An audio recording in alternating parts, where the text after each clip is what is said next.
and welcome to unMadeGaming. We are here for the first episode of Age of Darkness, our Dark Crystal campaign. Yeah, that's right. You don't see anyone giggling hilariously because no one said anything inappropriate right as I started the show. No, don't. What about don't turtles? start this. Something about turtles. I hate this whole. Do turtles have merkins? What is a merkin? I'm gonna end the show. This has been an unMadeGaming production. We're done. The whole season's canceled.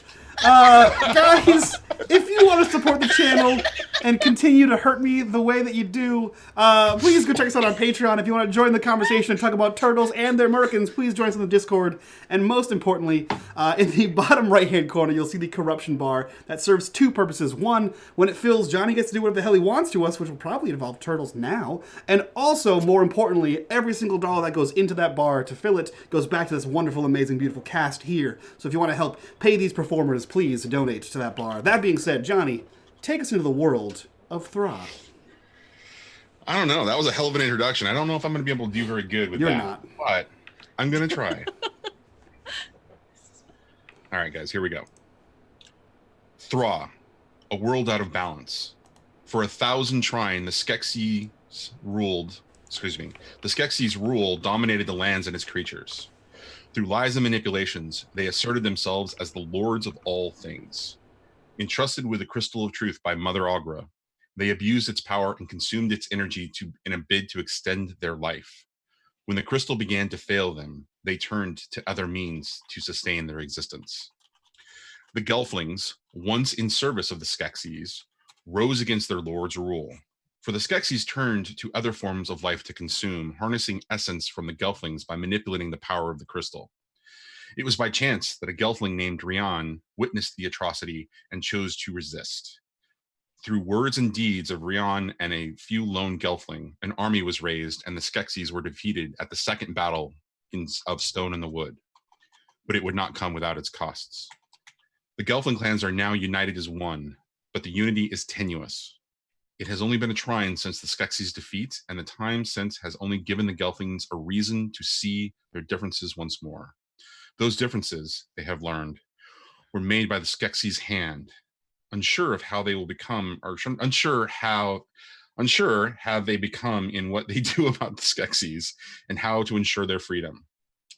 As the Maudras meet as a council 1 year after the second battle of Stone in the Wood, word reaches them of an unusual attack from creatures in Sammy Thicket.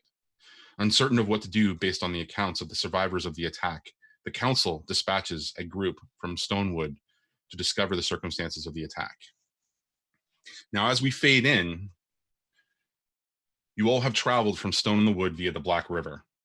You have ridden a barge for a couple of days down to the docks just outside of Sammy Thicket. The Council of Maudras' orders were clear. Make all haste to the farming village on the Sprighton Plains and discover what happened. Spending only a moment in the village of Sammy Thicket, you move westward onto the plains. The plains are tall fields of grain with winding paths through various farmlands that have been cultivated inside of the fields. We find you walking along one path as the first of the brothers rise over the horizon, passing through a field on a rolling hill. As you crest the hill, you see the path continue below you. The light of the first brother bathes the land, and you see the village that you have been sent to investigate. What do you guys do? What does it look like? Is it just like a regular village? Has this village been... I know it's been a year since like the attacks and stuff, but is this relatively back to normal at this point? So most Gelflings, yes. Gelfling clans are still united, but there are still clan differences. The Spritons are definitely still sort of the agricultural and farmers, right? The Stonewood clan are definitely still the warriors. So a Sprighton village would typically be a place of agriculture, various, like a group of Gelflings, families who are there tending the fields that are around, basically surrounding this particular village. So you'll see there'll be a number of huts or dwellings that have been established, and you'll see various implements of agriculture, beasts of burden, wagons, just other sorts of tools and things, and sort of like what would be representative of life, in a farming community, essentially. Okay. Yeah, so I guess if everything's normal, I think Toll is used to being like kind of alone, and he kind of just starts walking down towards his village. All right, tell us a little bit about Toll. If you could go back and look at the movie The Lord of the Rings and take Aragorn and make him a Gelfling, that's a pretty apt description of him. He is a hunter by trade, and he's part of the Stonewood clan, however, not one of the actual ex-guardsmen, as it were. However, he is dressed in like far simpler kind of clothes. He's armored, but it's like hide, and he has like a thick cloak over the top of that. It's not drawn up around his ears, but he is. You can see like there's like a few like bits of hanging bone or things like that, like ornaments from trophies and kills. And he has his hair kind of pulled back into like a neat kind of ponytail kind of thing, and he has blades underneath his cloak. As well, that seem to be nice and clean and sharp, but well used. And that's it. He just kind of like shrugs when they get there and just starts marching down this hill towards the village. What about the rest of you? What are the rest of you doing? Yeah, I'll probably follow with the rest of the group. I think Nox just probably trying to stay as much like with the others as possible. For some obfuscation reasons. And he is probably like a little bit shorter and thinner than Toll, definitely like less athletic looking. He's probably got like stains on his hand from ink and writing. He's got a flute attached to his pack, and he wears like scarves over his face.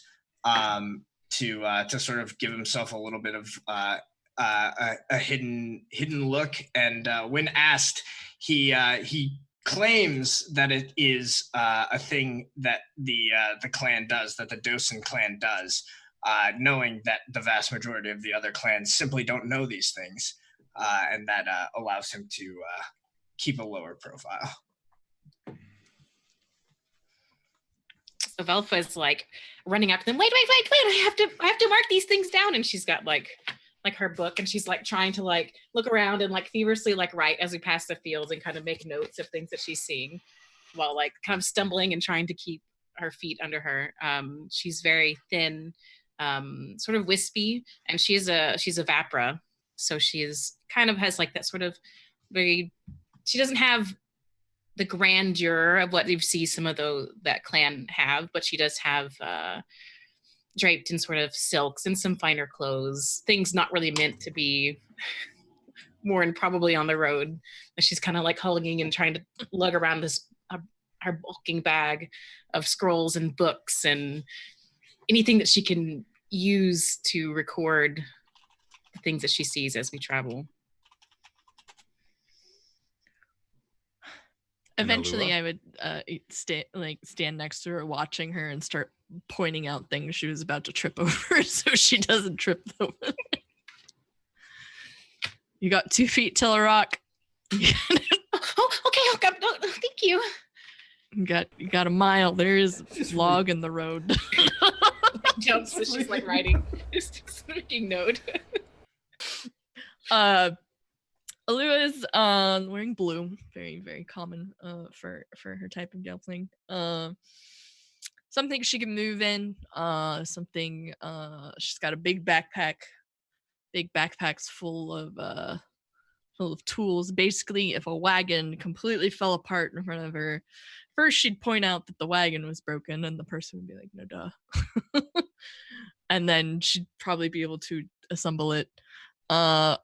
Very, very survivory. Got some weird branches and things in her backpack, but also has a 2-handed staff. So she's got a little bit of combat to her. So she's muscly, but I wouldn't put her Aragorn fit like Mr. Toll over here. So dutiful, but not really pleased to be where she's at. Okay. So, Toll, you've decided to kind of take the lead and kind of push forward. I'm assuming you're assuming that this is just a normal situation, that there's, you're not expecting any type of danger, and so you're just kind of moving forward. Yeah, we weren't really told to like expect trouble, right? We You were were just kind of told- told so- to be here. So the council of Madras brought the four of you together, and it isn't clear why they chose the four of you, but the four of you happen to be supporting the various clans for this meeting that was happening in Stone in the Wood. And so what the reports that they got, what they digested down to basically was there was an attack on a village on the Sprighton Plains. And they have a detailed report from a survivor, but the report was all full of like darkness and imagery and just like, every time somebody would dream fast with that particular person, that particular Gelfling, all they would get is just a sheer sense of panic and madness, just darkness and moving and really interesting sort of like, chittering noises. But otherwise, that it wasn't certain, and it's believed that, based on this sort of assessment, with what the reports that came in, was that it was just an attack of some wild animals, and it might be the darkening just sort of spreading, towards the plains and the plains creatures themselves. Yeah, I mean, I think he does. Everything looks normal, right? As far as we can tell from the top of the hill, so he's going to proceed as such. Right. So, you're probably at this particular point, you're probably a mile away. So you're not seeing a lot of movement, but you're not expecting to see a lot of movement. But as you're beginning to slowly crawl into the valley, a couple things begin to stand out to you. There are no smoke, coming, no smokestacks coming from any of the sort of the dwellings, or where there would be a central fire, sort of at the center of the village. And it's eerily quiet. You don't, on a day like this, the suns are shining bright. The air is really clear. There's not a lot of wind. You would be able to hear over a long distance, and you're not hearing the normal noises of a village in the morning, waking up and going off to tend fields. At this point, would elbow Toll and say that word for word. No smoke. Sounds quiet. Something's up. I'm not playing your character for you there, Alua. Damn it. You are now. I'm here. I'm also here. Okay. Just Wait, what did you see? I should probably make note of it. No, it's nothing. We didn't see anything. That's the problem, right? What do you... This is a village. Well, we see lots of things. There's things everywhere around us. What do you mean we don't see anything? Right, but if the village has people in it... There are many would grab things, but in Belva's this head and case, the turn it nothing towards is notable. the town. Oh my god. Does that look Oh, like we're it here. has people in it? How did I get volunteered? Well, maybe for it's a this? holiday. It What isn't. day is today? It's not a holiday. And you would still need to cook for a holiday and make noise and Or heat your home. be alive? Or till your field. Well, I mean, Yeah. it depends on the holiday, really. Some cultures have, days where you just sleep all day and you don't even do anything. What culture is that?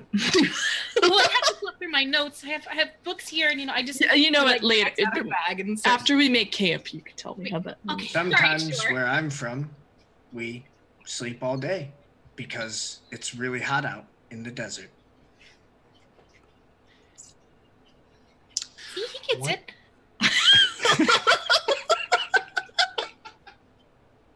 I'm gonna go. I was simply trying to help. Were you? I was. Oh. Okay. I like him. Our team is now divided. I'm gonna go. Great way to split the party, guys. I'm gonna go. And he just looks at each one of them more confused than the last time, and then turns and starts to walk. As you turn and start to walk, Nock is just gonna follow behind you and is just going to kind of be in your ear and just be like, "It's very important to learn about the cultures of your fellow Gelfling. Only this way can we all be united." Yeah. But if they're dead, it's real hard to learn about them because they're dead. Well, Velfa isn't dead. I understand, but the people in this village might be. And that's Yes, a little but bit more those important. people were not the ones I was talking about when I was coming to learning about new things. At this moment, Belfa's going to interrupt the both of you as she spots in the distance, like towards the town, there's like a flower amongst like some trees, like kind of like you're going and you see some things. She's like, oh my God, look at that right there. And she just like bursts through them and goes running. Oh, that's a bad. Yes. Somebody stop her. I would agree. Nobody? Okay, I'll go get her. You want to Grabs her by her bag, slows her down. Maybe walk behind me and Toll. Do you have anything to hit anything with in case the reason it's so quiet is because they're dead? She digs out and like pulls out a ruler. Yeah, you should stand behind Toll and myself. Stick close to the desert guy. Does everyone have a weapon? I do. Okay. Is it a ruler? It is a knife. Great. That's better Okay, than... that's a good start. Better than... you know, And he just, like, reaches over and picks up a stick and then hands it to Velfa. That's better than the ruler, at least. If you could just... If something comes at you, what I recommend is just hold it out and wave it back and forth and yell very loud. Would pull out her quarterstaff and her wooden club and say, see? Don't She'd, think like... I mean, I'm very fast. I was one of the fastest in my clan. I could just run. Great. That's plan A. Okay. I Are will you good also at climbing? run as plan A. You know... You know what? She puts away her club and holds out her quarterstaff. I think we're going to have to do a lot of the stuff. Yeah, I think we are. I have other talents. Great. I can't wait. and again, Don't he... worry. You guys are so worried. It's going to be fine. Let's just go. I have a question for you guys. Did you guys avoid each other completely on the barge all the way down? Because it sounds like you guys really have no rapport with each other. Yeah, I think so. Velfa read a book. This is just how Nock is, really. like, it doesn't matter how long Nock's known someone. Alua probably foresaw this, just sitting there watching them. She feels like she learned more just watching them on the barge. Okay. So, all right, Velfa, you had started to run off towards a small group of trees because you saw a flower, and Alua came and followed you. Do you continue on, or do you rejoin the group and kind of sort of come back and continue to head to the village? She goes back to the group. Okay. She walks back and is kind of like just sort of bouncing, but kind of looking. It's still sort of like calling for you, and as it kind of waves in the wind, you can sort of see that its brilliance as its petals open up a little bit as it's like gently blowing in the breeze, and it looks like it's like alive a little bit, and it's just kind of like they're really calling towards you. Are you sure? Just a little. Just a little look at it, maybe just she's trying to like inch away, like trips and like falls over a rock, trying to get to it but not looking, but still trying to remain. Can you walk there without tripping? I mean, would you like to come with me? Johnny, do I see anything dangerous in the vicinity of this flower? Yeah. You don't see a thing. Like the whole setting is very quiet. Like there's not even like any type of like birds or other animals. I mean, the Sprighton Plains are very much domesticated agriculturally. So everything here is mostly beasts of burden or small creatures that exist and sort of survive as a part of the natural ecosystem that has been cultivated for agriculture. Velfa, what are we doing with the flower? Are we looking at it, and that's it? I've never seen one. I wouldn't mind taking a sip. I could maybe cut the stem and I could take it with me and I could study it like that. I've never seen one quite that beautiful before. As long as we're not stopping and drawing it, we can I'll take save it that for with tonight. us. Right. As long as it's coming with us and we can keep going. That's okay. course. Right, Tola? I just have one favor to ask from all of you. Please don't die. I don't know what happens if you do, and I'd like to keep it that way. I feel like it's going to be my fault, or someone's fault, or someone's going to be very upset about it if you die. So please don't. Agreed? So, while this is happening, while everyone's agreeing, No, don't die. Yeah. No, the whole situation of like the quietness and the stillness of this area is weirding Knock out a little bit. So I'm hoping to attune to the music of Thra and just like see what the land is telling me about what's going on. And I think like what maybe this looks like is Knock pulls out his instrument, his kind of carved horn. I'm imagining it kind of looks almost like halfway between some sort of like early like bugle trumpet instrument and like a like clarinet. So like a little bit longer and thinner than most like brass horns, but probably less fingerings than like an actual flute or clarinet. And he like maybe just like plays a little line and just like listens for like he's like expecting like the world to play back to him almost.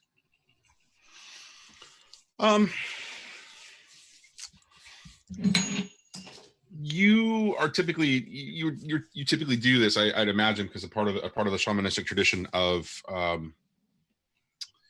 the Dosen, but this is not necessarily the normal setting for you. So talk to me a little bit about that experience before I give you like sort of the difficulty of this. So Knock is a bit more of a traveler than most of his people. His people don't particularly like him because of his particular ideas. So because of that, his music is much more personal and like less tied to the kind of interwoven songs of the clans.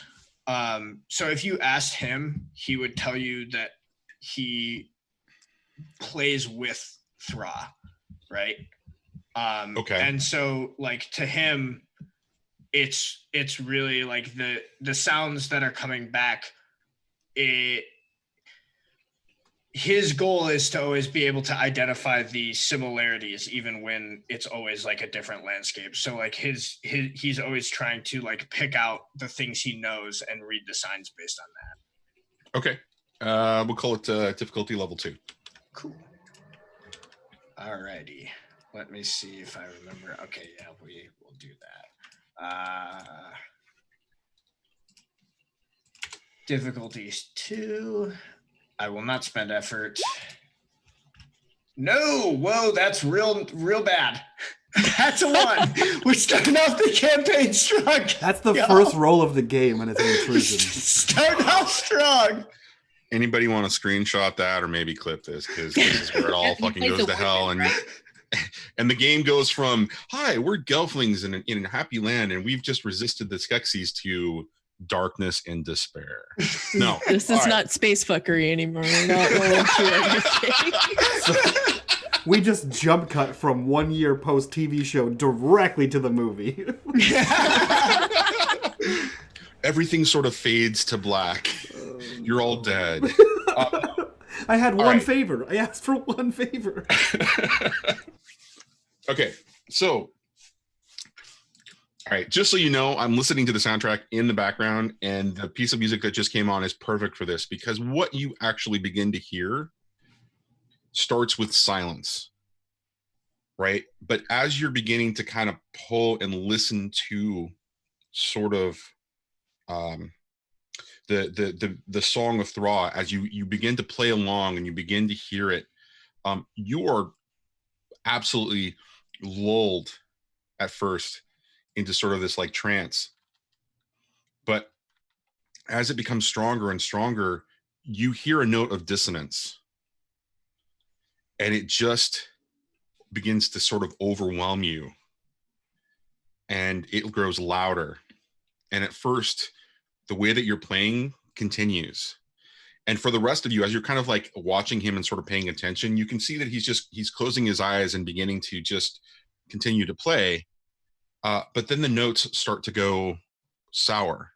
First, there's a note that he misses in a very common tune that you're aware of, and then it becomes sort of bloated with like these just terrible notes and this sort of like weird sort of staccato kind of a feeling. It goes from just being flowing and just to just this sort of abrupt. And for Nock, as he's losing himself inside, and that cacophony of dissonance starts to just consume him, he has an incredibly dark vision, and it sort of flows over you. There is a purple sort of shroud that is crawling across the land in front of you. You are looking at it as if you see it, but you're just, it's like it's a shroud, but there are these chittering sounds. And there's this sort of like clasping, sort of like clipping sort of a sound, and the rubbing of like plastic on plastic, or, you know, just sort of a weird sort of like a noise.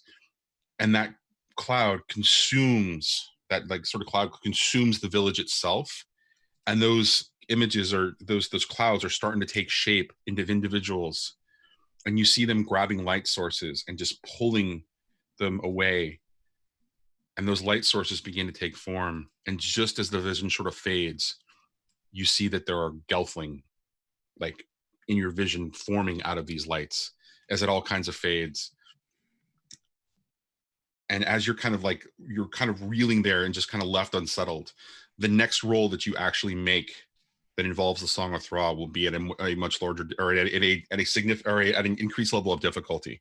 Got it. That's the GM intrusion. So yeah, Nock like comes out of his vision after like that moment and looks back to Toll and just says, "I will endeavor not to.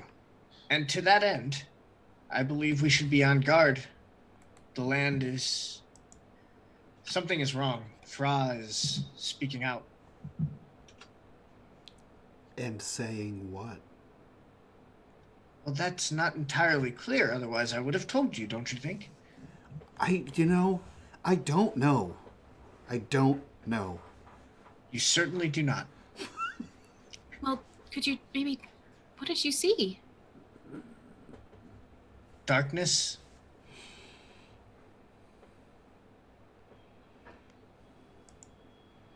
Rising darkness. Not here, but coming. From where? Could I tell? Probably couldn't exactly tell where it was, right? Rational thought has kind of left you after that experience, and so there's a level of trauma about this. Sure. And you feel like the details fade almost immediately as it begins to happen. You are left with impressions, but the details are just like, it's incredibly hard to kind of like hold on to, but they were there. There were things about it. You did get a sense of the direction that this was coming from. You did get a sense of what was going on, but it's like, it's not there. You could try to touch in again with it at another point and try that. That would also be at a separate increased difficulty because of that. Yeah, he just kind of shakes his head and shrugs. For now, we should see if it affected this village. Something is surely wrong. If that's the case, then we should stick together. No more flowers, no more songs. Stay together as a group. Well, I can stay together and still play my songs. And you can walk. It's just there. You can just walk. I'll be really quick. I just need a minute, and I'll cut it. Together means together. No more songs means he needs you to pay attention to what's happening around you. And also be quiet, in case something is bad here and can hear us play a song. Ah, yes, I can be quiet, but I will point out that the way that I pay attention to what is around me is through the music. Well, the way you be quiet and stealthy is the opposite of that. I agreed. Okay, I'm just making sure. Does the music keep you alive? Yes. Kitty, Jesus God. Christ. Never mind. I regret everything. We can get the flower on the way out. Deal? Okay. All right, fine. An excellent compromise. You are Thanks. quite the statesman, Toll. I'm not. Really, really not. I disagree. Just starts walking towards I the think village. he just puts the hood up to block out the world, and he's like, I just have... And he starts heading back down the hill. Aloha will just pat him on the back and follow How did this happen? Knock. As like Gelf is following along, she's still kind of looking back at this flower, but you know, It's definitely calling you. yeah. Why are you doing this, John? Okay, so you continue along the path, and it kind of winds through the field a little bit. But as you get about to what I would expect to be like a quarter mile from the actual from the village, it really begins to stand out to you that nobody is there. At this point, somebody in the village should have seen you coming down the path, because the hill just kind of rolls into this sort of field and this larger like open area. You hear no movement except for what sounds like chattering or barking. It's coming from, the far side of the village. But otherwise, it's deathly quiet. No smoke coming from the dwellings. No smoke coming from the central fire. No noises of the morning sort of duties of a farmer. You said you heard the song say this was coming, right? The darkness was coming and not already came, Knock?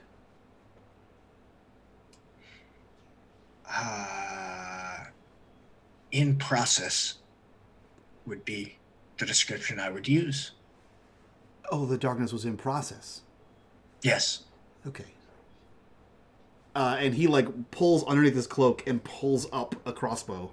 And you see him like wrench it back and lock a bolt into it. There should be people here. And he's slowly gonna he's gonna basically go like full hunter mode, and he's gonna like crouch down and start slowly walking around the side of the building, almost forgetting that he has people around him that might not know what to do here. But he slowly just like sinks down and begins like crossbow at the ready to see what this noise is. What are the rest of you? Go ahead. Sorry. You may have mentioned this and I missed it. What clan of Gelflings lives here normally? Spritons. Spritons. Spritons are the sort of the agricultural focused Gelflings. They basically are the farmers. Yep. Cool. All right. Would I be able to see anything weird with the plants or the animals?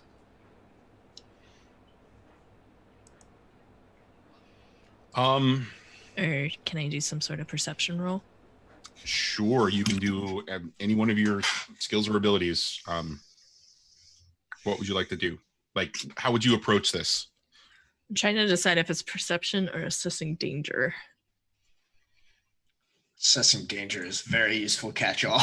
It is. So as a Sifa, you would have a life of adventure, and so you might have like a nose for trouble before it actually happens. So assessing danger seems like it might be more appropriate. Yeah. But a general perception roll is also not necessarily such a bad thing. In my head, because they're they grow their food and they raise their cattle. Even though I would have more known about scavenging and stuff, I'd be able to look at a plant and something and see whether it was good or not, or if something was affecting it, and that's what caused this. So that's my current thought process. So I think I'm gonna go with perception. Okay. What difficulty do you want that at? Wow. Okay. So yeah, this isn't going to be a hard thing for you. Can I ask you a quick question about Sure. your experience, the experiences of Alua? How much time has she spent among the different clans, like in the different lands, or has she just spent the majority of her life among the Sifa? I think she spent the better portion of the first part of her life with the sea folk, and then when they started getting used more and more, and things started happening to the people she cared about, she kind of turned into a wanderer. I don't know that she would have ingrained herself in those cultures, but maybe, spent time there. I don't know how much people she would spend time with, more as watching them, learning what they do, what kind of foods they have. All right, let's call this level 3 difficulty. It's going to be definitely demanding.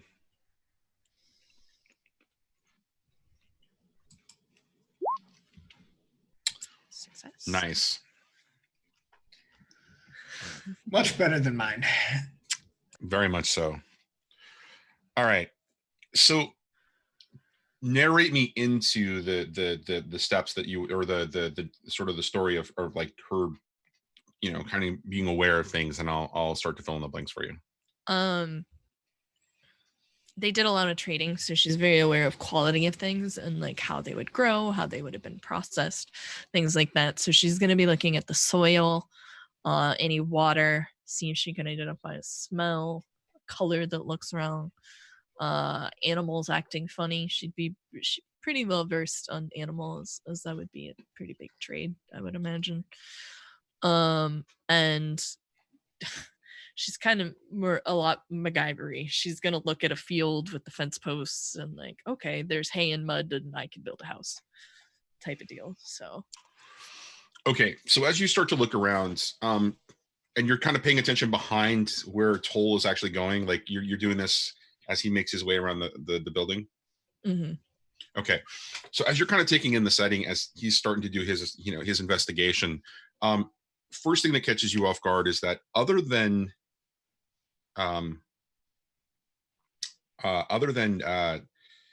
some what looks to be like tripped over bins or hay bales that are sort of like beginning to kind of come apart, there's a tipped over cart.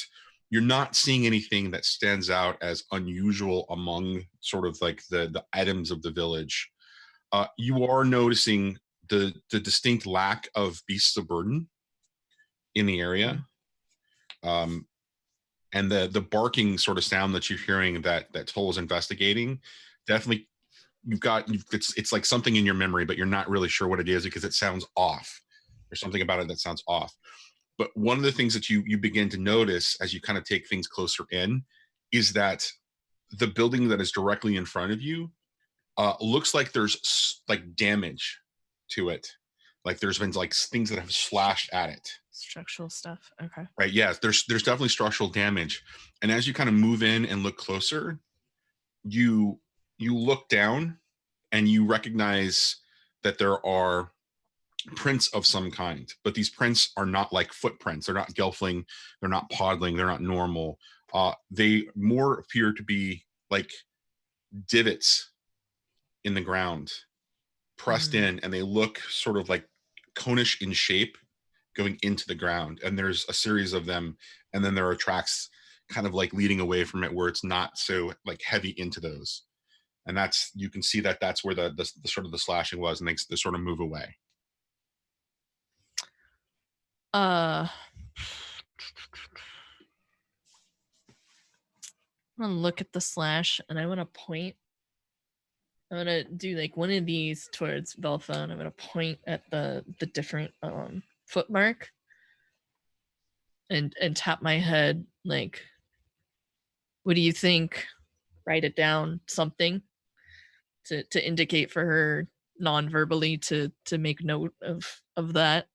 And then I'm gonna head towards where the building has been scratched and on the other side of the house from Toll, because I'm gonna get my quarterstaff out at this point, because something something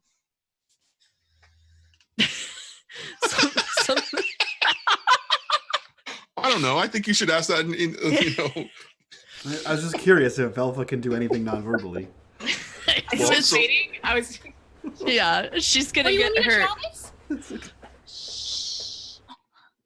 Sorry. All right, this is a great segue into Velfo. you see as Alua kind of like begins to navigate around after she motions to you. What do you do? So she's going to, as obviously, blurt out loudly and then kind of like skirt back in, not realizing the environment. Kind of like then begins to look and looks down at the print that was pointed out to her. And kind of like with her sketch pad, kind of sketches it out and kind of like to observe it, but it's just like a divot, so there's not really much that, just lots. I'm assuming it's just like lots of little circles or circles almost. How much do you know about the creatures of Thra? Like, how much would Velfa know? Is she that book learned that she would know?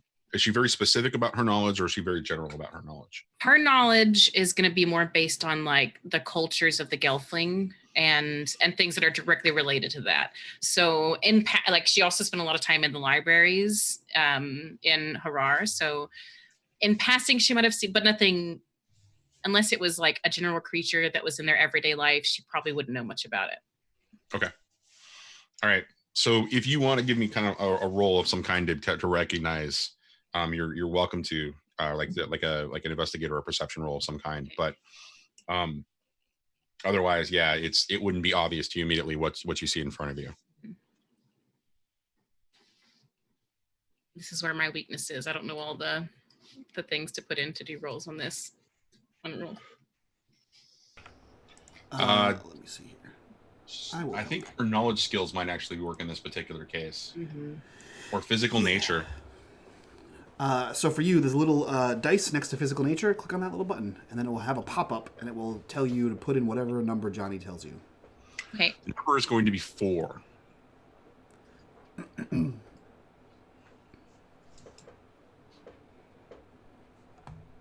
Work. And then hit roll. Hit next and next. Yep.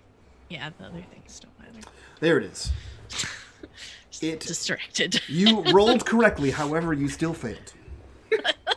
All right. So something as you're shiny flew by. As you're kind of sketching this, you're kind of sketching and you're kind of like pondering and thinking about it. She's still thinking about this flower as she's like, it's like she's really stuck on this flower, maybe. Right. And so as you're kind of like sketching, you see this and you get a sense of what's there, like, and you sketch and you've got, but it matches nothing that you remember from, the various times that one of the elder librarians tried to get you to actually focus on more than just, Gelfling culture, right? You have a flash of memory of this elder just like, trying to hand you off a book of, creatures of Thra, it was, by a very famous, Vapra, scholar, 100 trine old, and you're not concerned about that. You're concerned about this particular, about other things. And so, yeah, none of it stuck for you. All right. So we're going to flash back over to Toll as he's kind of creeping his way around this building with his crossbow out, while Alua is trying to make her way around the other side. And so you're creeping around and you kind of look and you see there are 2 Fizzgig fighting over a piece of meat. And they're barking and it's like, rawr, rawr, rawr, rawr, rawr, and they're yelping back and forth. And they're dancing around trying to just like do their, their sort of squaring off thing. And at one point, one of the Fizzgigs kind of runs and, jumps forward and grabs the other's tail and it screams and it's screaming, bloody murder. And it's just, and then it's this like this continued dance back and forth. I'm sorry, Johnny, what did the Fizzgig sound like? Rawr, rawr, rawr, rawr, rawr. Thank you. Perfect. That's a good. That was the spot on Fizzgig. Like that was like if that wasn't Foley work, I don't know what was. Jerk. Okay, so I see 2 Fizzgig having a tussle. Is there anything else, like now that I'm like, all right, whatever. Is there anything else of note that I'm looking at over here? No. Like, okay, I'm sorry. As you kind of like creep around and you see this and you just kind of stand up, Alua kind of comes around from the other side and you can see that she's actually looking at like the structural damage on the dwelling that's actually right next to you. Okay. I want to do two things. One, Okay. can I see how old that meat is? Yeah, I was wanting to be curious about that as well. So is Toll an actual hunter? Does he have skills in the hunt? I have skills in tracking and identifying tracks, not perception-based things, though. Well, not perception-based things, but this is really a knowledge question. I mean, does he? Yeah, I mean, I'm trained in identifying and assessing danger, so I think that might fall under that category. Okay. Then give me a roll of some kind with a difficulty of 2. Difficulty of 2. Okay, let's see what we have here. Identifying danger. Difficulty 2. Bing, bong, boom. Success. Roll a 15. All right. So as you're kind of like able to kind of see the Fizgigs, and you're just kind of standing up. You're as you move from a crouching position to a standing position. Two things kind of hit you. There's a breath of wind that just kind of like blows across you, and it carries with it the scent of stale meat, stale rotting meat. So this meat at one point was being aged. But it has since been gotten from a lauder, and then it's the Fizgigs were fighting over it, and you can see that it's been chomped on and that there's a bone exposed. But the meat is definitely beginning to have a serious rot going on. The second thing is that as you're kind of looking at it, it's not any creature that you recognize. Okay. So. So the second thing was, like, once I kind of see this and I can kind of see Alua kind of creeping out the side, I look towards them and I can then see these scratches and these... I can't see the tracks, but I can see the damage to the thing. So I'm going to kind of like walk over there, crouch down still. Now I'm less concerned about the noise, and I want to kind of run my hand across these scratches and grooves and see if I can identify what could cleave into a building.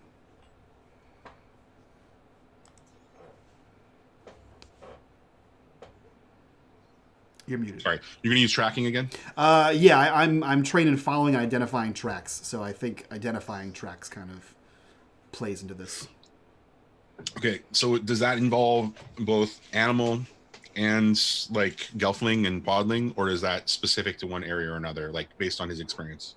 I feel like yes, it would include at least those two, on account of he's kind of like a loner hunter for whatever untold backstory reasons. So he would want to avoid other gelflings at most costs. So he'd be at least aware of how to track, or at least what a gelfling track would look like, or a podling track would look like, so to avoid that path. Okay, give me 1 second. I think this is going to be...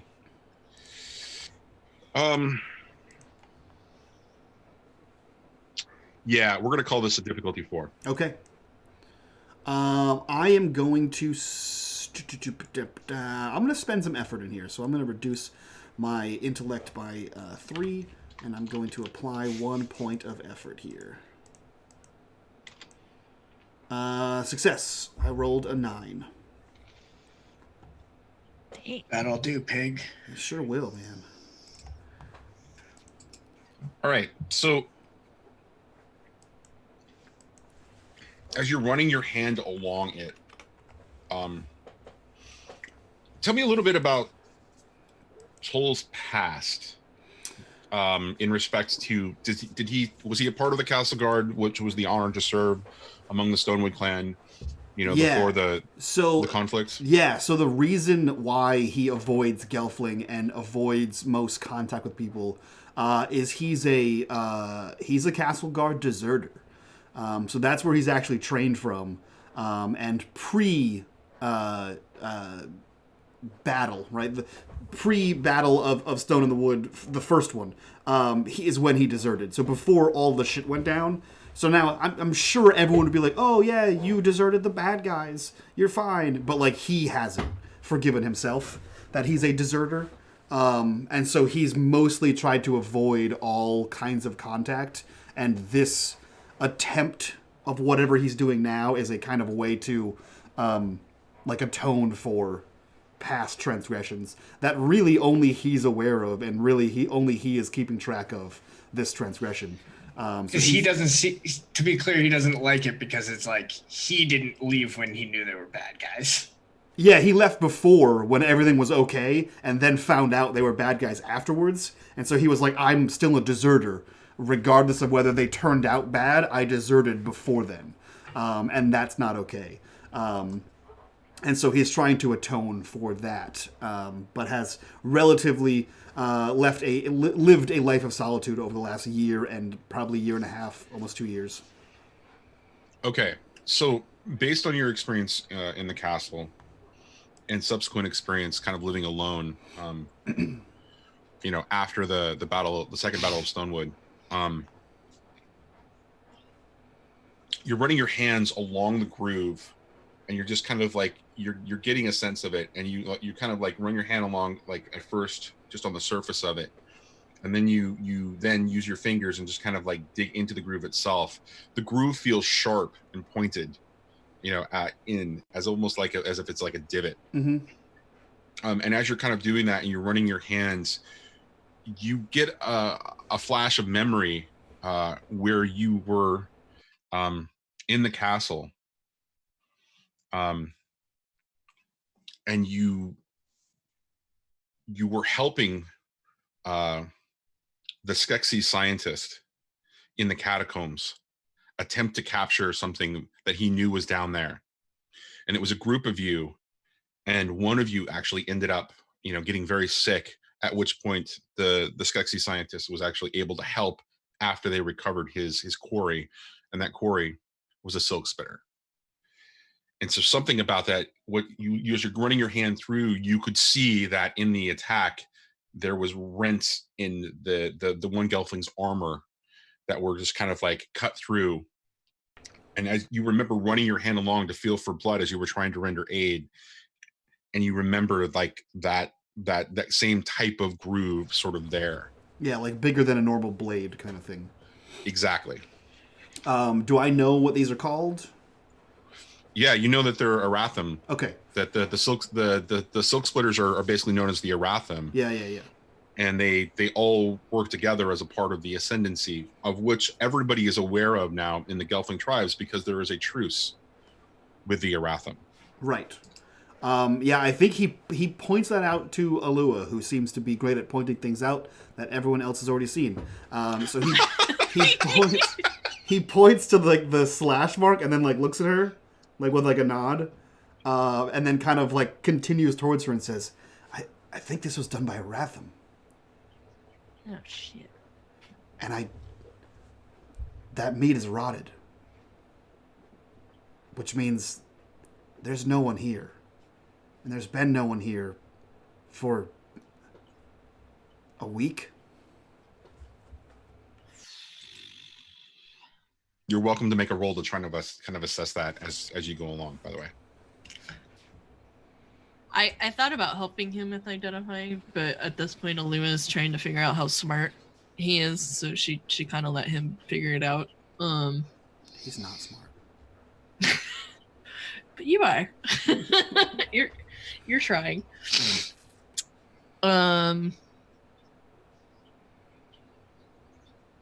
She would then look around the rest of the village to see if any of the other buildings had been attacked. Yeah, while they're doing this, I'm gonna go check out the fizz gigs. Okay. Just hang out. That seems Please fine. Please bring Velfa with you. Don't leave her alone. Alpha's she's kind of like squatted down, just kind of like drawing, and just kind of like she's moved on to just kind of doodling. As she now that it's probably okay to talk, Alua would look around the town to see if any of the other buildings had been attacked, and she would articulate to Toll that I don't know what this track is, and I know a lot of tracks. Well, the slash is Aratham, so I would assume the footprints are Aratham. Can I roll to see whether or not I would know that or not? I would imagine that you would have the experience, in your lifetime. It's, to have come across an Aratham of some kind. Okay. As don't know Aratham feet off the top of my head. Well, so basically, the Aratham are those weird creatures that they spider went creatures. after. Yeah, they went Yeah. after at the first episode, and they're basically 6-legged spiders. So that's what the track would be. Gotcha. Right. And so, well, as you're kind of looking at, you recognize that they actually look very similar to that. But there's something really off about it. And as the two of you are kind of like comparing notes about the fact that these slashes are there, and that the sort of the divots in the ground, these conical divots in the ground that look grouped, there's something really off about it. Toll, when you re-examine sort of the groove in the the building, the structure that you're looking at, it's bigger and deeper than you were expecting. Right? It's just Oh my. it's really Sorry. God damn it. Are you trying to replace Loke? Yes. Wow. So it's just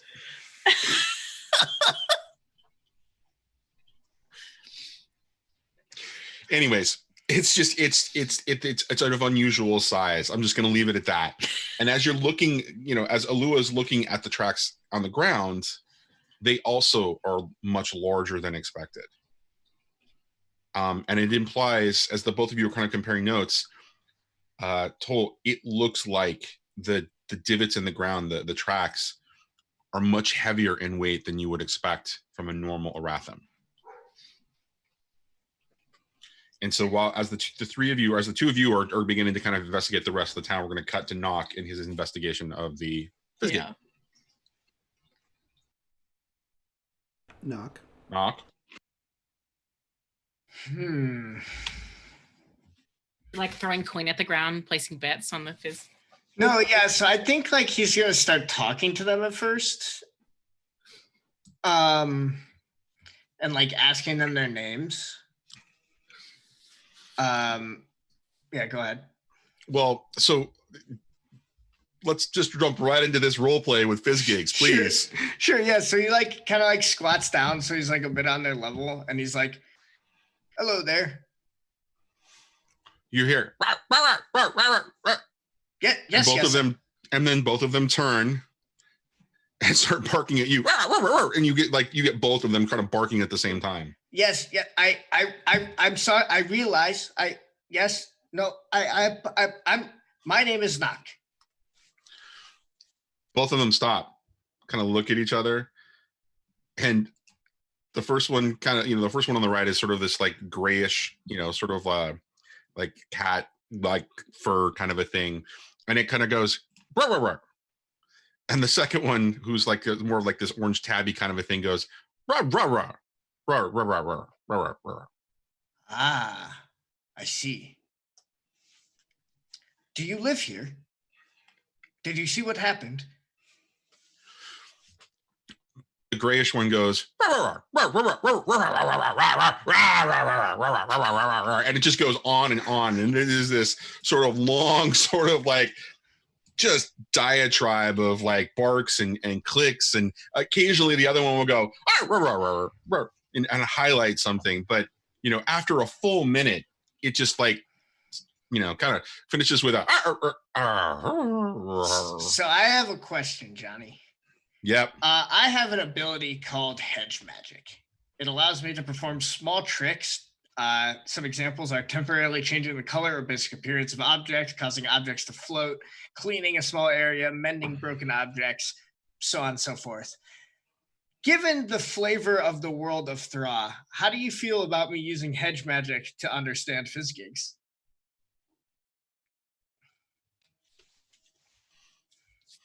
All right. Before I answer this question, Oh God. tell me how you think that would work.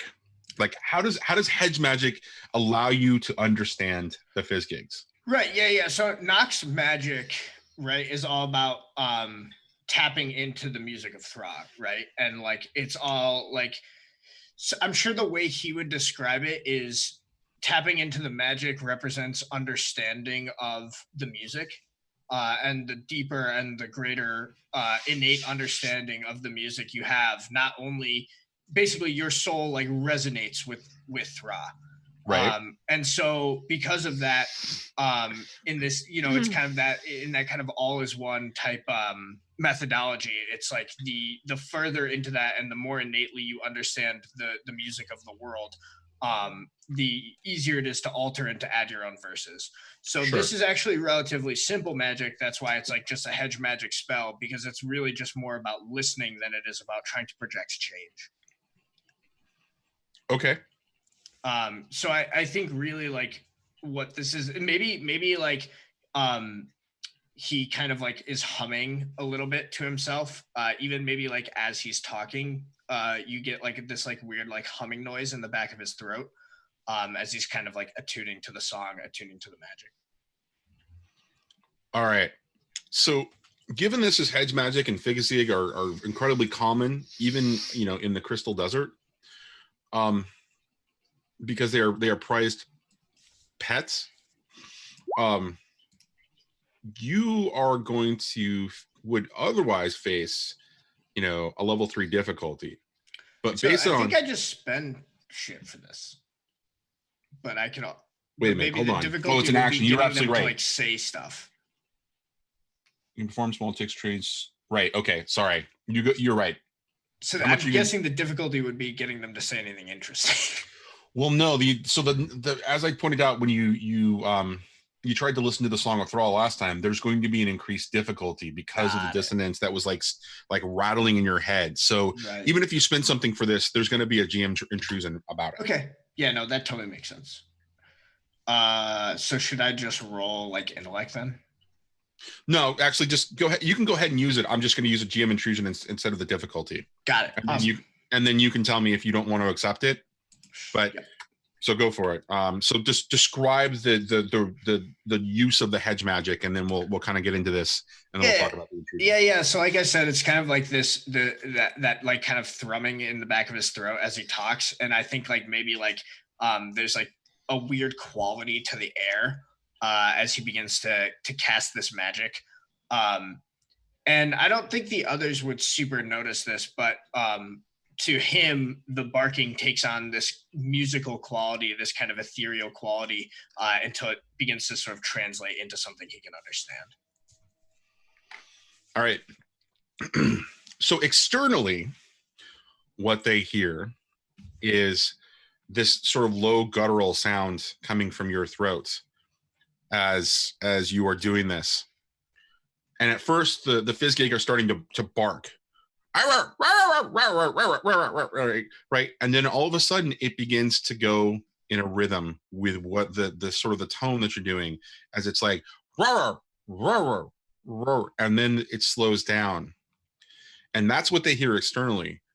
What you hear internally is, but the meat. I want the meat. The meat. It's. I'm grabbing for the meat, and he wants to take the meat, but I want the meat. It's important. I want the meat. Come on, it's mine. I got it first. I got it out of the thing that it was put in, and it's like there's barking back and forth, and they're starting to argue with each other, and they're starting to go back as the barking is starting to continue. Yes, yeah. The meat is very important, but how did you see what happened? Are you from here? And the barking sort of stops, and they no, of course, our gelflings were taking care of us, and we were asleep in their bed, and they've been gone. They've been gone. It keeps getting bright and dark and bright and dark and bright and dark, and then they've been gone. Are you here to take care of us? Are you going to be our gelfling? Are you going to feed us? Maybe. How many times has it been light and dark? What's times? That's a tricky one. He just like never mind. Do you know where they went? Went? What do you mean? Went? They were here and then they were gone. There was loud noises, and then there was these scary noises, and then there was all this sort of like smashing and rah rah rah. There was all this barking, and one of our friends, he's not moving anymore. But like, are you going to take care of us? Are you going to feed us food? I think like Nock fishes something out of his pack, like a little like piece of a ration or something, and tosses one to each of them and says, "Thank you, friends. I appreciate your help." Then Thank you. And the song begins to kind of fade from you. But as the song begins to fade, you hear another sort of dissonant note. And as you hear that dissonant note, it just sort of begins to wash and overwhelm you. And you hear chittering. And you hear like weird sort of scraping sounds. And for a second, you smell what can only be described as death. And as a Deucin, you're not afraid of death, but this chills you as if you're standing in, the light of the three suns, in the middle of the crystal desert, and you still feel cold. That's the type of bone chill that you're feeling as it kind of washes over you for a second and sort of clouds your mind. Yeah, I think we get the like little like pan out and then pan back so that there's like little like water, so we get the Gelfling tears going. Right, and so as this is happening, you feel this overwhelming sort of dark presence kind of begin to kind of latch onto you, and that's the GM intrusion. So you can take the 2 XP, or you can basically kind of resist it, and No, I'll take the XP. All right, so you get one, and you get to give one away. I will take one. I will give one to Velfo. Yeah, so as this is happening and he's kind of doing that, Velfa has like wandered over and she notices the Fizzgigs and she's just like squeals and like runs and like, oh my gosh, I've always wanted one of these, and like scoops one up and is like just in love with this little That is excellent news. I believe it will need new Gelflings. And so as the last moment of the dissonance phase, you hear like, oh, she picked us up. And then you hear rah, rah, rah, rah, rah, rah, and they're latching onto Velfa and just kind of like cuddling into her, and they're just kind of rubbing all over, and you can feel their tails kind of wrap around your arms a little bit, and it's just like they're all just like really kind of like cuddling all into you. I believe that those who lived here are dead. Dead? Like dead? You think they're dead? Dead or gone? I believe they are dead. Did you find a body? I did not, but I talked to the Fizzgigs. Yeah, that was awkward. It seems as though there was an attack, and then I felt death. Strongly. Guys, this is something else. And he kind of like runs his hand over the slash mark again. Yeah, this is a bigger or a badder or a weirder. Yeah, this is a Ratham prince and a Ratham claw marks, but this is 2 or 3 times the size of an Aratham. And we have a truce. They shouldn't be attacking Gelfling, especially a Gelfling village. One that wanders into the caves of Grot, maybe, but not the entire village out this far. This is something else. 2 to 3 times larger is considerably very large. Yes. Velfa's kind of slid behind Nock with like the little Fizzgigs kind of like cuddled up onto her, like our shoulders. Are you gonna be able to keep those things quiet? She like holds her hand back and covers one of their mouths. They are not quiet beings. This is not good. I don't want to tell you this because I think you might cry and that would be louder than the Fizzgigs. Oh no. But you can't. Kalua just grabs her head. You can't take those with us. But they're all alone here. Everyone died. They're alone. But if they bark and the whatever this is still out there, then we could die and they'll be alone again. And we'll be dead. And you promised to not die. That is true. Well, you said that we would promise not to die. I I mean, well, I'm not betting on dying. I didn't say that I wouldn't die. I did. I did. I said I I was would sitting at endeavor home. not to. I mean, eventually, but I'd prefer it not to be while we're doing the stuff we were assigned. You got me. Should we try to figure out what this is? We don't have enough food for them. Do That's you hunt? True. No. Oh, Cut up the piece of meat for them so they have enough to, you know, not It give will her be the fine. dagger, help her with the food. Fig skigs are surprisingly hardy creatures. They'll be okay. Velfa takes one and like plops it onto Nox's shoulder. Oh no. It's like starts to purr a little bit. They could be helpful. You know, I've read before that they're really good at, you know, finding things and they could be helpful. I can promise I'm better at finding things.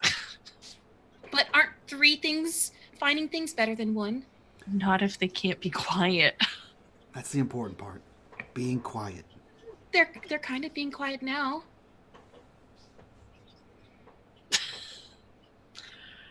Tolt, this one's you. I can't rip the band-aid off any further. I'm gonna look at stuff. Anything else? I want to go away. Would I be That's able my to line. see into the house from the scratches? And No, is you would not this- be able to. Sorry, go ahead. okay. And are a lot of the buildings in this area damaged, or is it like Well, would I be yeah. able to see what they were after? I guess is the next thing I would want to do. Start tracking or looking at a pattern. So one of the things that you notice as you're kind of like looking at the other buildings as well, this is a fairly reasonably sized sort of farming village. There's like 15 or 16 dwellings specifically, and then there's like other buildings that would be like workshops or sheds or that kind of a thing. And so as you're really beginning to look into look at these different structures, all of them appear in some way, shape, or form. At least the ones that have looked like living dwellings, like where gelflings were living, all have this damage. And as you're kind of looking closer at this one sort of structure that's in front of you, you notice that the doorway itself, the entryway, is actually like stressed on the sides and at the top. And it looks like it's compressed back, or like there's damage as something bigger than the door was trying to make their way in through sort of this dwelling's entrance. But Entrance. this one particular one is Mhm. what you're saying? Okay. Yeah, you notice that specifically, but if you could like begin to look and sort of investigate around, you'll notice that all the buildings appear to have very similar. Like there's a couple of buildings that you notice that have their windows are also sort of like, it's as if something was like kind of like bashing against sort of the frame of the window, and you see the damage.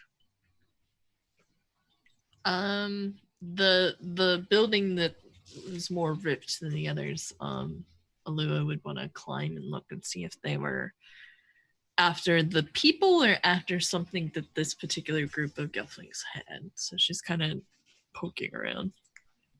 Poking around inside the dwelling? Yeah. All right. How do you want to do this? Because this is going to require some sort of, like, when you get inside, what you see is like bedding turned over and, furniture sort of kind of thrown aside and a little bit smashed.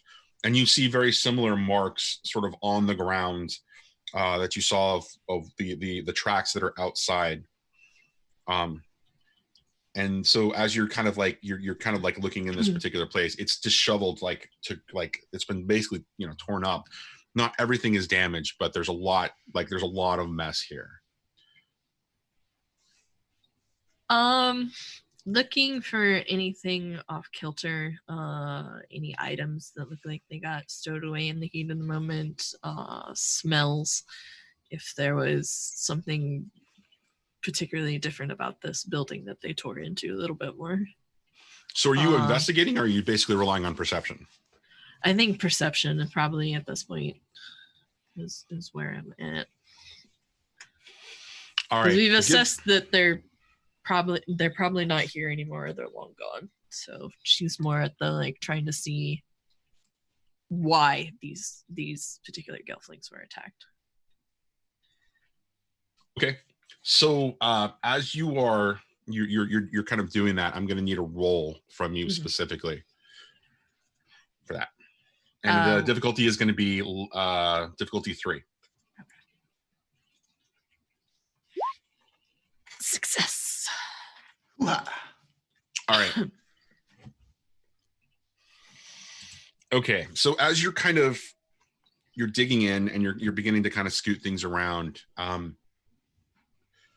nothing stands out about the particulars of the setting itself. Like there's no like hidden items.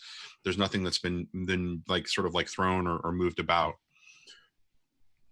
What you do start to notice is that there are a couple of things about this particular room that are unsettling. One is that there are no gelflings alive or dead. Like there's no bodies or anything. Yeah. And so as you're kind of like picking things back up and sort of writing things as you're kind of rifling through, you upright like a piece of furniture and you realize that it's a crib for a childling.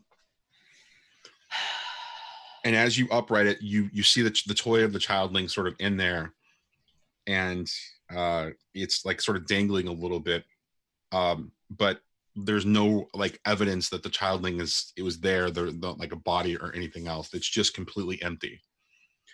But as you did that, you revealed something on the ground. There's like markings on the ground, and it's this sort of weird ornate pattern.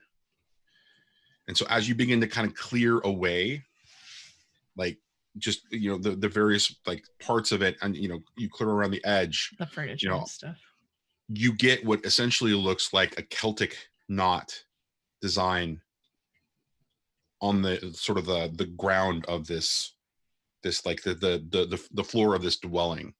And it looks like it's burned into the wood floor in the bottom.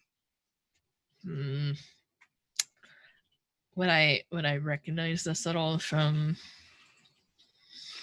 You definitely recognize it as a dream etching. Okay. Ooh. Shit.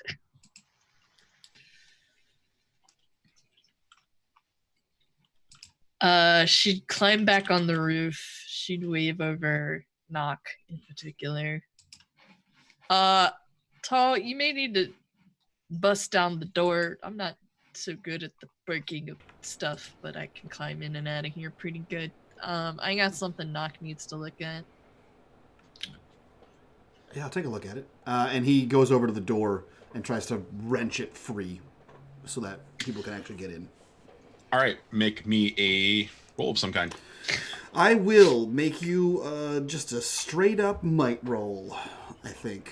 What's the difficulty? It's damaged, but damaged in a way that it's sort of lodged a little bit. Sure. So I definitely think this is a difficulty 3. Okay. I'm going to apply effort to this. Jerk. And knock it down. I'd help you, but I'm really terrible at it, she would say as she's like watching him. I can see that. I rolled a 14, so success. So I just kind of scrape the door open and then allow Knock to walk through. I promise I'm stronger at more important things, but yeah, I'm not. More important. Okay. I found this, and she would point to it. You know what that is? Yeah, I mean he'll take a look and he'll probably wave Velfa over. He'll be like, don't touch it. Dream etchings. They only appear during a very powerful dream fast or something particularly dark. I'm not sure I recognize the symbol. Velfa may be able to help me. Yeah, I'm gonna look and consult my knowledge of magics and see if I recognize the symbol. Yeah. I have magic training, which whoops, that was not what I meant to do. You're definitely trained. You trained so hard. I did train. Was there a training montage to go along with it? There's gonna be a montage. Just a sad montage of him reading books.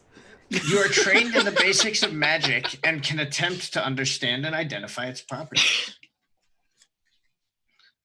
Okay. So the thing about this is that you can recognize it, but you also know generally how to use a dream etching, right? Which is touching it, right? Which is touching it, which will initiate dream fasting, and depending upon how you do it, again, we'll talk about the mechanic of that. But in recognizing the symbol, yeah, go ahead and roll it up. Roll it up. Difficulty? This one is actually going to be fairly common. So I'm going to say it's difficulty 2. Okay. Now, remind me if/how helping works in this, because Velf is like pretty good with like Gelfling lore and like this kind of stuff. If you are helping, you say I'm helping, and then that gives you 1 asset. That gives the person performing the task 1 asset to that. Got it. Yeah. So would Velfa help out? Yeah. So Velfa kind of walks up, just like, we can do it together. Oh, God. Yes. Anything you know would be very helpful. Yes, I guess we put our heads together. Yeah, she has Decipher, which I think then she could also use it in that moment to kind of aid them. So I'll add it as effort, right? Yep. Mm-hmm. Cool. All right, success. Yeah, so like, because it was like pretty close. I definitely would have failed without Velfa's help. Maybe like there's like a moment where like Nock is like, I think it's like X, Y, and Z, and Velfa's like, oh, well, like notice like this marking here, like this thick line here denotes blah, blah, blah, something like that. So it's Velfa that actually begins to kind of recognize the situation as she realizes that the symbol, the symbol on the ground, sort of the design on the ground, is an old Sprighton clan sort of representation for danger. Back when the clans were first sort of establishing themselves in the greater world and kind of separating from being one Gelfling tribe, they agreed on a common set of terms to be able to mark, to indicate the sort of the larger world that they were building and how to sort of communicate, even if that wasn't necessarily, they aren't in the same place. They would be able to communicate if they'd moved on or that kind of a thing. And this was definitely the Sprighton, clans marking for trouble or danger. Sorry, danger. Well, Velfa, I think something really bad happened here.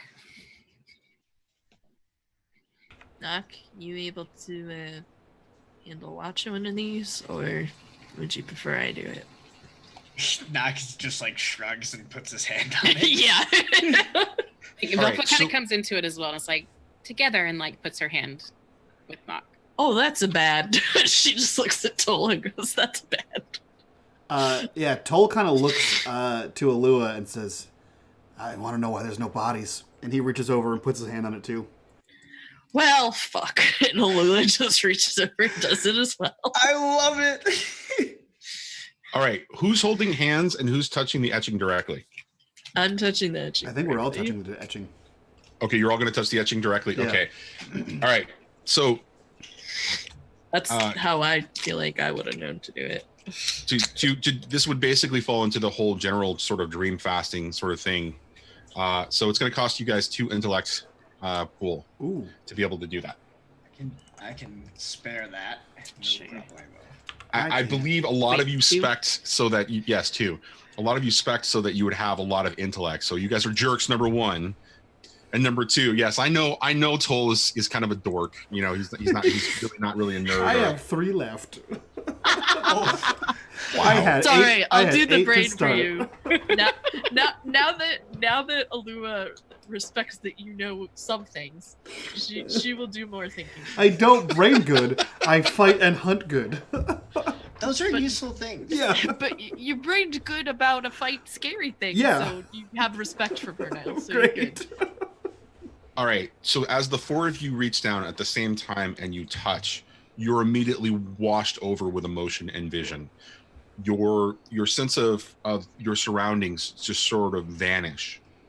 And in its stead is this, it's essentially this sort of like the sense of like traveling down a bright, like swirling tunnel until you find yourself sort of in a room, the same room where you were before.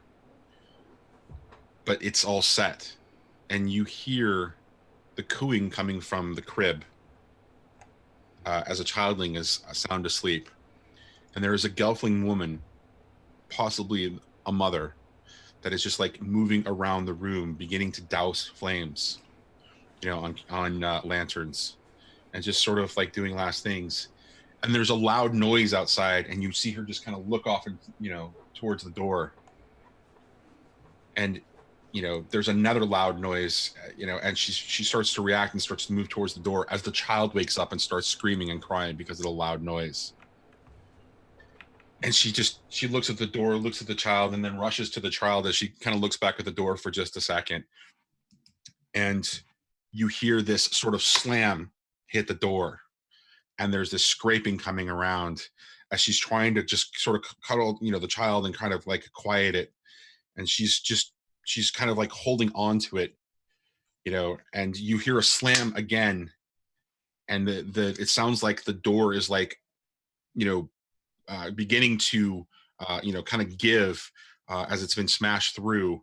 But as that's like happening, she kind of turns and she starts to look to the door and she starts to put down the baby. And at that point, you see her vision just sort of like pull back as if she's been grabbed and yanked. And it's like you see her being pulled, through the window, but you can't see anything else. All you're seeing is the light of her shadow as she's like her vision of pulling back. And you see the child screaming and crying at you as the vision begins to go purpley and sort of cloud over and vanishes as the four of you are back in the room as it's disheveled. Alua just has tears streaming down her face. Yeah, I It think was Doc as well. rough Yeah, for rough her. it too. Toll's a soldier. That wasn't an Aratham. It wasn't? Was it? They don't take What? gelflings. They just kill them. What would do that? I don't know. It's nothing I've ever seen before. I don't know anything that could leave marks that big, or cleave holes in the sides of buildings, or smash down doors, that also steals gelflings in the night. First thought was maybe they were kidnapped, but I mean, they might have been kidnapped. There's still no body. But by what? And for what?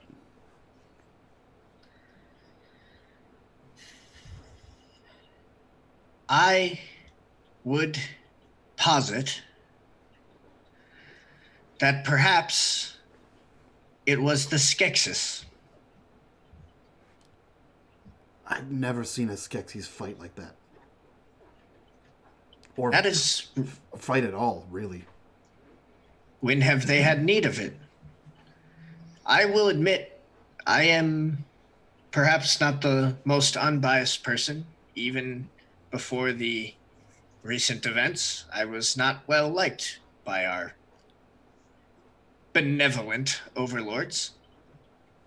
However, I know more of them than most. My eyes are not clouded by claims of heresy. But there's what? 9 of them? 9 of them could clear out the entire Gelfling village? Nox shrugs. It's like, I don't know the practicalities of such things. All I have to say is, you don't know their capabilities when fighting wars. Why? Why what? Why would they take Gelfling? in the middle of the night? I don't really know, but I imagine it serves the same purpose it always has. Same reason why they have made my clan off in the deserts, unable to talk to the rest of us. Dividing the Gelflings serves no one but them. So I assume it's them.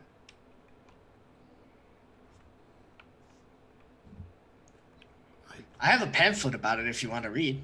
I don't. I very much Yeah, don't. yeah. Let me see it. He hands you a pamphlet. It's like it probably like has like stand up Deucin on the front.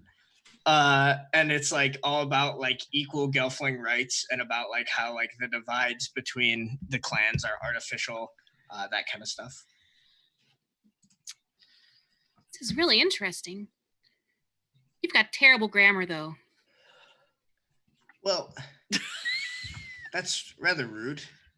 Not all of us grew up with libraries to learn how to read and write. I wasn't trying to be rude. I was just stating what it is. That can still come off on rude. Not everybody got the same luxuries. She looks Velfa up and down as the rest of us. Velfa's just like fully immersed back into the Yeah, she does. Anyhow, I wrote that before all of the troubles. It made me rather unpopular. Just that. What do you mean? Never mind. What time of day is it? Is it starting to get dark? Oh no, the first of the suns was just rising over as you had started off before dawn, and basically the three brothers have now risen above the horizon, the three suns. Do we go back with this? Do we investigate further? What do you guys think? If there are any tracks we could try to follow. I think we investigate further and at least see what direction they came and went from. There could be more of these, and he kind of motions to the dream etching. Oh, I hope not. They could tell us more. Is that going to be safe? No. Okay. She scoots a little bit behind Knock, but like, you know, she's got her things. And do you have your stick, Phil? Yes. Keep it in your hand, or if you can't carry it, and she puts her staff through her backpack The and shows pamphlet Velfa. and like her sketch. She shows Velfa how to put it through her backpack. Put it like this, so you can grab it. Okay. Tries to ram it amongst all the books. Okay. All right. And she's standing very straight because it's like slid down behind her. All I could picture was, do you have your stick? Yes! And it's a broom now.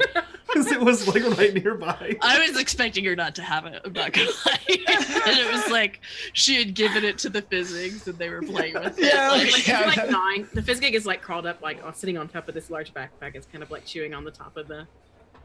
You need to say goodbye to your friends. We need to start going. She looks at Knock.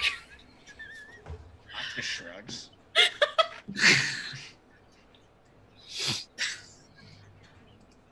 God damn it. I don't even know what's happening Izzy anymore. turns to the two of them and it's just like the saddest look ever. I don't even I like don't animals. think that stealth will much matter at this point. I mean, Whatever it is, this happened days and days ago. Oh yes, the Fizz Geeks told me that. I forgot to mention. They're important. See, they play their part. They're look.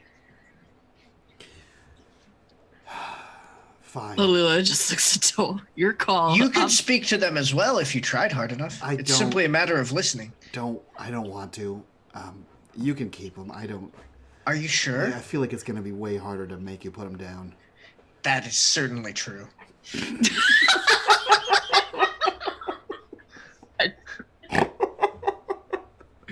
Look. If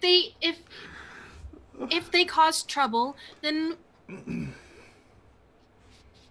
Well, I'm just saying make it's them- easier for them to scavenge here than it will be out there. She motions towards the woods. Your choice.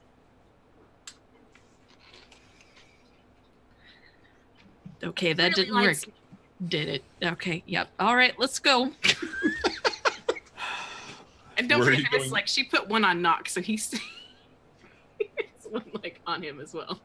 Like Knock is not gonna do anything to keep this thing around, but as long as it just rides on its shoulder and doesn't bother him, he's not gonna do anything to get rid of it, right? Like, Jesus. So I have a question, Knock. Did the Fizzgig actually tell you their names? yeah, God. yeah. Should I give them names? Yes. We'll assume that it was a part of the conversation. Okay. Jesus Christ. Johnny, what did that conversation sound like? Just so we. Shut up, Mike. Wow, they spoke clear English that time. Their names are Ruth and Neb. Ruth and Neb? Yes, Ruth and Neb. Ruth is a female, obviously, and Right. Is she the gray one or is she the orange one? she's the orange one, and Oh, and okay. Neb is her son. Oh. Okay. And the So whole Greg- time, So, the whole so Neb time, did all the talking then. right, and the whole time, Ruth has been on Nock's shoulder, going to Tull, "Do not speak to me or my son ever again."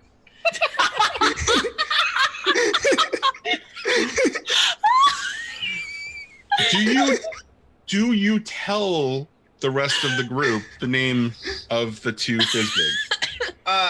I think like probably only like if it came up in conversation, he would call them instead of being like it's that Fizzgig or like it's that Fizzgig. He would just be like, "Oh yeah, Ruth said blah blah blah," or like Neb. I feel like told it'll me. come up like as we're like camped out, probably. Yeah, exactly. Like he's just going to use these things names, and like if they He's ask not gonna him, tell us, great. yeah. Yeah, exactly.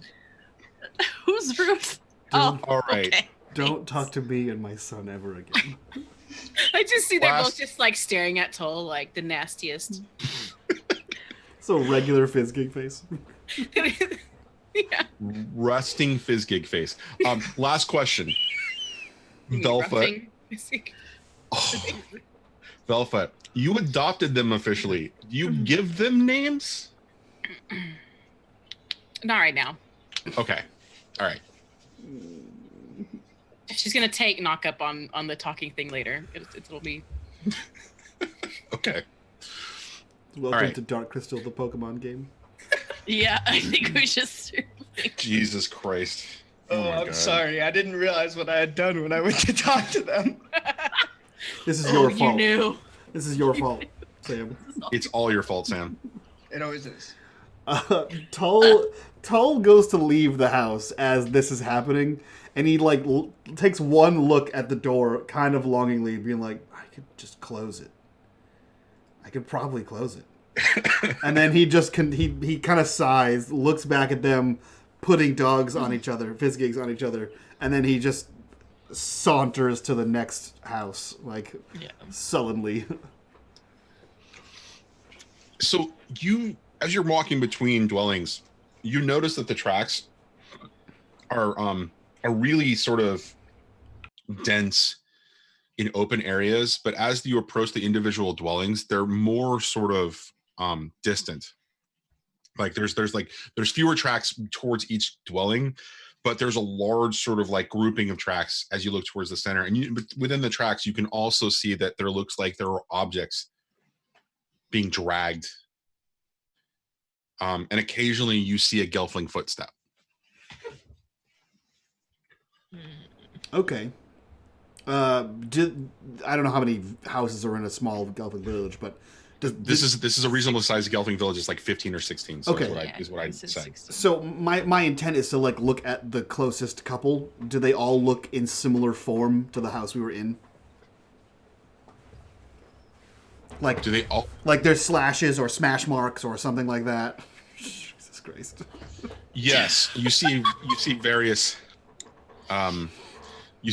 sort of markings that indicate the exact same thing. Yes. Okay. Yeah, I think he like turns back to whoever is. We have two Fizzgigs now. We've lost all illusion of surprise.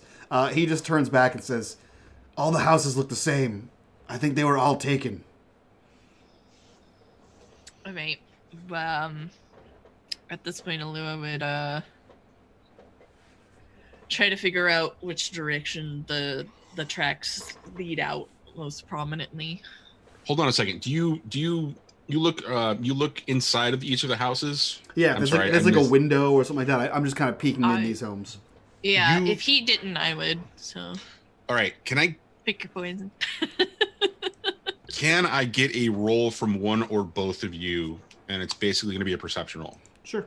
Yes. Whether it's assisted or otherwise, I need a perception roll of some kind. I will assist. Assist me. Cherry. Okay. Yeah. What difficulty?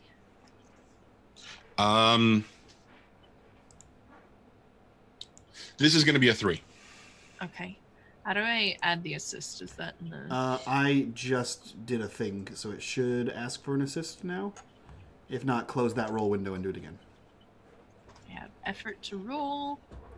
And then skip past effort to roll. The next one should say, like, assist. It did not. Oh, well. Here, try. Do you need to do it before I do my thing, or while it's open? I think it should be fine. Here, let me try. Assist, or perception. What was the difficulty? 3? Yes. 3. Yes. Submit. Effort to roll. 0. Asset 1. There you go. So Okay. a 10. So it should ask from now on. Okay, cool. All right. So a 10. So that succeeds. All right. So you start poking your sort of heads in among the sort of the various dwellings. As you're kind of making your way through, you come across a dwelling, maybe the 6th or 7th one that you begin to check. And the sirens go off. And now we know. Criminals are abound. I didn't realize this was GTA Dark Crystal. Anyways. Pokemon edition. Howling. Right. It's a new Pizzic sound. And I live by a fireplace for the next few weeks. So you as you're kind of like digging, you're like looking in, you see another sort of obscured design, on the ground, under what appears to be a bunch of debris and under what partially like a bed. And so you go inside and you kind of begin to kind of clear away the sort of the various sort of like disheveled furniture and stuff, and you kind of push it away, and you move the bed to the side. You see the exact same etching on the ground. I would make sure that it's brought to the attention of Nock and Velfa. Have I found any by myself? Not yet. Okay. Nock will try to, with Velfa as well, if she's willing, will try to touch it again, because he's very interested to see if it's just the same symbol, because the symbol of warning would make sense for like any kind of danger or like a series of dream fast or dream etchings. But if it's the exact same dream fast, that's something weird. All right. So are the 4 of you like stepping up and going to do this, or is this just going to be just Nock and Velfa? No, I'm jumping in there. What about Alua? She'll do one more. If we get to a third, we'll see. All right. So this one is going to cost you 1 intellect point, because you guys have already done this. You're kind of like in the same like familiar space. And again, camera on the hands of the 4 of you actually are touching the same dream etching, the same symbol that you saw before. And all of a sudden your vision goes white again, and you're in the swirling sort of whiteness as you come into what looks to be an incredibly dark setting. Behind, or actually in front of you, you can see the illumination coming through a window. 2 of the 3 sisters are peeking through, and the illumination of their moonlight is sort of coming in, and it's just sort of playing across the bed. As you see an elderly, gelfling woman just lying in bed asleep. And, you know, you kind of like get a moment of like pulling the camera kind of pulls back a little bit, and you realize that you're looking through the memories in the eyes of a Gelfling male who is a husband, and he's just sort of staring at his sleeping wife and appreciating her and the life that he has. You can feel the ache in his bones a little bit as you kind of get the sense of like the world has been really hard and weary for this farmer, but he's appreciating, you know, the partner that he has in life. And that's when the noises start. And he kind of like, he begins to kind of look around, you know, as he's lying on the bed. His wife is sort of disturbed a little bit in sleep, but, you know, she's just stirring, slowly starting to wake up as you hear noises. And then he's like looking around, he hears noises off in the distance towards the left. And then the illumination sort of changes on the right, and he kind of like, he looks over, and you see the silhouette of something sort of standing in the window. It's blocking the light of the sisters. And you see two purple points, circles, kind of like looking around, and they're kind of like assessing the situation. And then you hear a smash as something kind of reaches in and wraps and grabs for his wife. And you just, for a moment, you get a sense of like the size of this thing that's grabbing her, and her eyes open as she starts to scream, and she's pulled back through. And you hear some chittering as, you know, as the thing is pulling back and moving back, and then it turns, and he's reaching out and sort of grabbing for her as another thing just kind of grabs and holds onto him and pulls him. And the entire vision is washed over with purple. And you come back and you find yourself in the room touching the etching. If you find one and it's any different, let me know. But otherwise, I'm done. Knock nods and is like, still not a good look, but I maintain that this feels like Skeksis involvement. Starting to believe that more and more. This doesn't seem like a random attack. That is rather worrisome, is it not? If the Skeksis are working with the Arathim? I don't think that's an Arathim. Let's hope not. They don't... it just doesn't seem right. Johnny, how far away is the meeting of the Madras? The meeting of the Madras is a couple of days away, at least. Okay. The trip that you took down the Black River was on a barge, and it was moving with the flow of the river down towards the swamp of Sog. So you actually were getting a sort of a boost from that. It's a number of days travel. The Madras have started to implement a system of communication that involves, avian creatures that will fly back and forth. And you know that you can actually send a message if you go back into Sammy Thicket and send a message from there, because they've established essentially what's basically like a telegraph station kind of a thing. And how long does a meeting of the Madras usually take? Is it like a day? Oh, this is the year anniversary of the second battle of Stone in the Wood. So it's only been one trine, 1 year essentially since the events at the end of the series. And so this is in part to assess the situation about what the current state of Gelfling society is, and the Skeksis have not made themselves present or known at all. The crystal, the Castle of the Crystal, is constantly monitored, and nothing is making its way in or out. Yeah. Okay.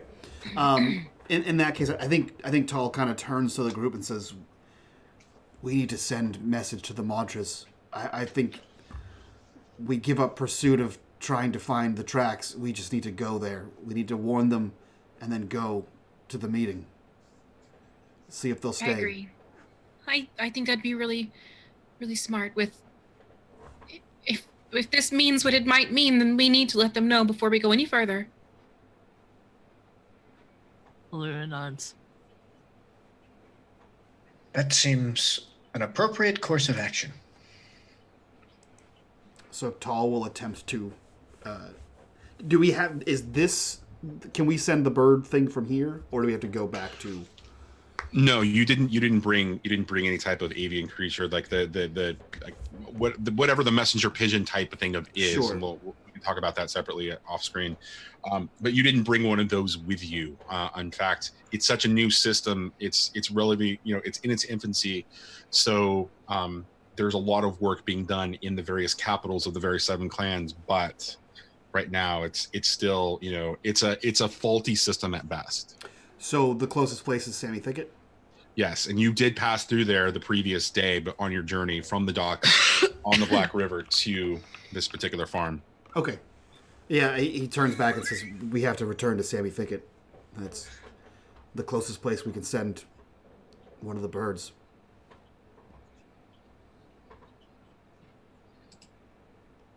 Does that work? Oh. Let's go. Get food for the Fizzgigs. All right, so Allura reaches in her pack. She grabs out some jerky and she tosses it at Velpa, who probably drops it. it stumbles, but she grabs. She holds on to it. It lands in the book. Okay. The bookmark. Don't use that as a bookmark. Feed the things. Oh no, I would never. That would grease all the pages and be a disaster. As the jerky comes out, you hear both Fizzgigs, Ruth and Neb, go, and they start arguing about who's going to get that. And you catch some knock.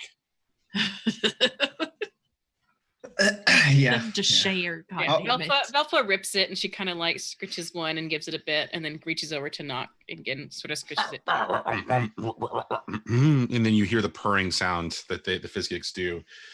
And as you're feeding the Fizzgigs there, you hear a sort of like a shuffling thump in a box coming from the corner. I swear, we can't have 3 Fizzgigs. If there's another one. Yeah, Knock goes over to the box. God damn it.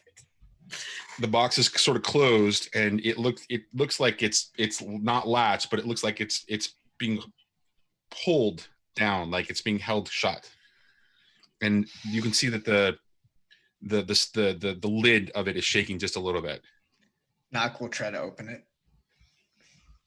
As you pull it open, you see an arm kind of get pulled up, and as you do, hanging on that arm is a podling, and he looks incredibly frightened.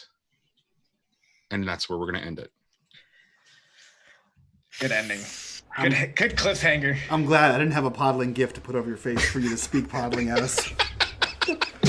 Hey, I only do Fizzgig. I don't do podling. Please, you have a week. You have a week to learn podling. Figure it out. Hup, hup, You have a week to get more dark crystal gifts. I prepared a Throw over Gartham his gift. face. I have a Gartham gift ready. I just didn't get to use it because he didn't. I was like, find more dream etchings. He's gonna mention Garthams. I gotta put it out It's there. gonna happen. That's what I'm gonna do, Johnny. I'm just gonna gif over your face for the rest of this campaign. Jerk. I'm excited. For all of Jerk. the creatures. Jerk. This. We'll just get this Gartham in the right place right here, just live on screen while we have it. Like, there we go. See that? That's Johnny. Johnny the Gartham. This is your new life. I'm not even sorry, guys. I hate you so much. This has been the first episode of Age of Darkness. We're a shit show. We're going to die. We have 11. We have 11 episodes. We're gonna die in half of them. Thank you. Who's gonna die first? Yeah, right. It's the game we're playing. Me is probably what it comes down to. It's like I go to save someone, I die immediately. That's my luck. Thank you so much for being here. Thank you for all the subs, the likes, the follows, all that fun stuff, the raid from Dot. Let's go around. We'll do our introductions. We'll get the hell out of your hair, and we'll pass this love on to somebody else here. So we'll start with the newest face on the show. Kitty, who are you? Where can we find you on the internet, and what are you up to? Hi, Hi. Where can I'm- you see that picture? Look, I have. It's an entire page. It's my lights are bad, but it's a page. She's made notes of every interaction from today. Please, Love it. please. Can you scan post that into somewhere? this. Yeah, I will. I will. Like, Please. there's her being drug away from the flower. The flower is a continuous theme. Yeah. Hi. It's mostly the flower. My name is Kitty. I am a freelance artist, an illustrator, and a partner streamer here on Twitch. You can find me on Twitter and everywhere as Awkward Kitty Inc. And that's me. Sweet. She draws stuff. It's super good. That's true. Among other amazing things. Actually, Kitty does our emotes. That's who our emotes are from. So go check her out and get more emotes. I need more of those. I gotta hit you up. That being said, we'll jump over to Cherry. Who are you? Where can we find you on the internet? And what are you up to? I'm Cherry. I've been doing a lot of the tarot stuff lately. Mostly that. Gonna play some cowboys and stuff this week. Just really chillax before I move Nice. again. But a lot, not across the country this time. So Great. moving on up. Perfect. Moving locally. That's the best part. Thank God. With that, speaking of moving across the country all the damn time, Sam, who are you? Where can we find you on the internet? And what are you up to? I am Sam. Twitch.tv/WizandFool, Twitter @TheWizandFool. I am actually moving again at the end of the year, or at the end of the month, but not all the way across the country, just an hour away, and then in like a couple more months all the way across the country. You must be good at packing. How much do you cost? I like just like that's the thing is like you'll see behind me there's like basically like nothing on my walls or anything. It's because I just don't own a lot of shit because I move all the time. This is actually a great game. If you go back and find the videos on YouTube that have Sam in them, and you'll just see a blank canvas, and then the next week there's a box in it, and the week after that there's a box and a guitar, and then a box, a guitar, and a chair, and every week it gets progressively more, and then it resets because he moves. So Yeah, every exactly. every 3 to 6 months he moves. So yeah, you can find me here. On Sundays, I am occasionally dropping into a Mothership game on twitch.tv/outro1. And another thing I've got in the works is oncoming Battle Tech podcast that I'm going to be doing with AP Gaming Real, Eric Vulgaris, and Eddie. I'm not sure what his Twitter name is, but his name is Eddie. He's a friend of ours. And yeah, so we're doing that. That'll be coming out soon, and I'll let everyone know when that goes. Hell yeah. Sweet. Am I forgetting anybody? No, that's perfect. Yeah, great. I think that's the end. Last but always least, Johnny, who are you? Where can we find you on the Hold on, let me put the fizz gig back up. Johnny, who are you? Where can we find you on the internet? And what are you up to?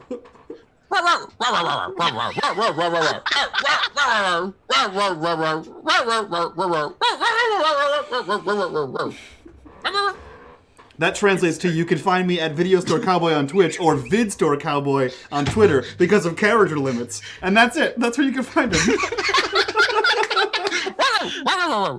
But more importantly, where you can find Johnny, besides here every Wednesday, is over on the new unMadeGaming podcast that's coming out mid-February for all of your listening pleasures called Dark Fortunes Podcast. We are playing a pirate-themed Humblewood podcast, and Johnny is... for everyone's disfortune, the GM that we're going to just drive insane and sink a boat on. So it should be pretty fun. Oh, no. We haven't started, but that's the plan, Johnny. We're going to sink that boat. Damn your pirates. Anyway, go follow us over at Dark Fortunes Pod on Twitter and get that hype rolling. And with that, we are out of here. So from all of us to you guys, bye-bye.